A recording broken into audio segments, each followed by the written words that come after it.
President has signed the appointment of VP Leni Robredo as a co-chairperson of the Interagency Committee on Anti-Illegal Drugs. I think it's called ICAD or ACAD. Would you suggest that she take it? We have not heard yet if she's accepted it, but would you suggest she take it? Well, we have to go back to what the President said. The President said that I will solve the drug menace within 6 months. After 6 months, he said, I cannot do it in 6 months, maybe a year. After a year, he said, 2 years. I cannot even do it within the During term. my term. And maybe this will continue after my term. So, in other words, the policies that the President crafted, the Operation Tokhang, And Operation Double Barrel, that's embodied in PNP circulars. These circulars are not working. They are a failure. So what the President is doing is telling the Vice President, you take over and implement these circulars, these presidential issuances. Of course, it will still be a failure because that will be doing the same thing all over again. And it has been shown and admitted by the President, it has been a failure. So I don't think the Vice President Leni should accept that designation under the term.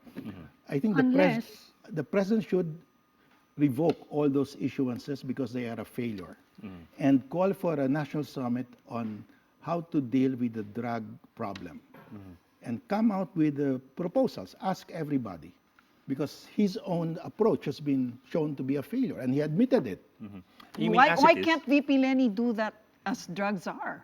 I mean, now that she's co-chair. Because under the designation as chair or co-chair, she will have to implement the presidential issuances. Is it there in the MO? Yes, it's there to. No, the purpose of the ICAD, the Interagency Committee on Anti-Drug, is to implement the government issuances on the anti-drug campaign. So she will be forced to implement the circular. So it's still the same program. Yes, it's the same program. What if you take away that word, implement? What if she's given the authority to redesign strategy? Well, that should be the case. Yes. If you take out that word, no implementation, and then you withdraw Tokhang and the double barrel circulars, and then he tells her, oh, bahala ka na, you can craft your own strategy, because you say it needs tweaking. Okay, tweak it. Go ahead. Well, under those conditions, I would say that that is call to public service.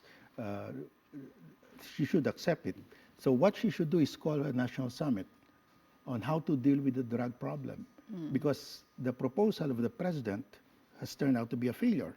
So he has to ask everybody, and this involves a lot of consultations, including with the judiciary, because we have a lot of cases where the accused are staying in jail, and we ordered their rehabilitation, but there are no rehabilitation facilities. So this has to be looked at as a whole, from A to Z, so that we'll do it properly. Law enforcement, health problem, that kind of approach. Yes, I mean to minimize the violence. Yes, because you cannot. You see, there's only one source of shabu. That's China. If we can plug that, and as has been shown, they enter through customs. Yeah. And maybe some of them through coastlines, through ships. So if we can just plug that, then we've solved more than half of the problem.